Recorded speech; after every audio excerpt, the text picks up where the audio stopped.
Data kasus COVID-19 di Papua Barat terus meningkat. Kondisi ini membuat tokoh intelektual Arfak menyarankan agar pemerintah daerah segera mempertimbangkan pembentukan lokasi karantina.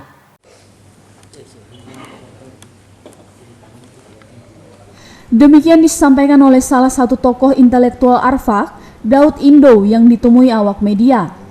Daud mengatakan, menyikapi kasus COVID-19 yang terus meningkat, maka perlu adanya suatu regulasi dalam membentuk lokasi khusus untuk karantina.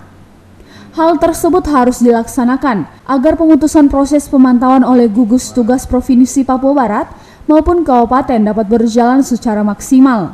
Menurut Daud, jika hanya sebatas pengambilan data orang tanpa gejala atau OTG, orang dalam pemantauan atau ODP maupun pasien dalam pengawasan atau PDP tanpa disertai perhatian serius, maka tidak menjamin jumlahnya akan mengalami penurunan. Jumlah itu pastinya akan terus meningkat lantaran para OTG maupun ODP dan PDP bisa saja beraktivitas seperti biasanya. Entah positif atau tidak positif, tapi yang jelas saya minta untuk pemerintah daerah kalau bisa mungkin siapkan tempatnya khusus, sehingga jangan ada yang selama ini kan dipercayakan untuk karantina diri di rumah, dan itu jarang sekali untuk dia bisa percayakan diri untuk karantina diri di rumah karena dia merasa bahwa dia masih sehat. Nah, ini yang ditakutkan, dia tidak bisa karantinakan diri di rumah, dia akan keluar terus dia dekat dengan orang yang mungkin sehat tapi dia ada punya penyakit bawaan. Nah, di situ dia lebih berat lagi. Nah, ini yang saya harapkan kalau bisa pemerintah secepatnya siapkan tempat khusus untuk karantina. Karantina khusus untuk orang-orang yang dianggap OTG atau ODP. Nah, itu harus sudah disiapkan tempat. Kalau tidak, dan ini kita mau target mau jadi pengurangan itu sudah tidak bisa. Daud juga menambahkan, pasien yang terindikasi COVID-19 tidak boleh mendapat perlakuan diskriminatif atau dikucilkan, melainkan mereka memerlukan dorongan serta dukungan penuh agar imunitasnya dapat bertambah sehingga proses pemulihan bisa berjalan lancar.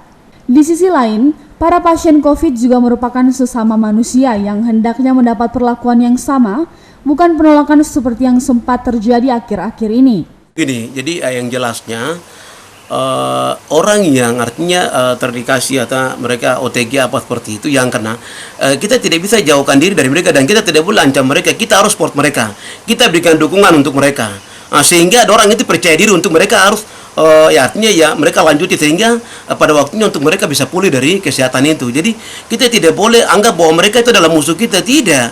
Justru kita yang jadi kita berikan support untuk mereka, sehingga ada pun yang ada di tetangga kita dia merasa bahwa saya pergi saja karena tidak mungkin ada ancaman. Tapi kalau kita sudah mulai tahu bahwa ada yang gejala di sini, mulai palang rumah, palang jalan, nah ini buat yang lain mau ke sana itu mereka jadi takut. Daud juga berharap peningkatan kesehatan dapat dilaksanakan dengan mengikuti anjuran pemerintah sesuai protokol yang telah ditetapkan guna memutus mata rantai penyebaran COVID-19. Given Liv France mengabarkan. Terjadi karena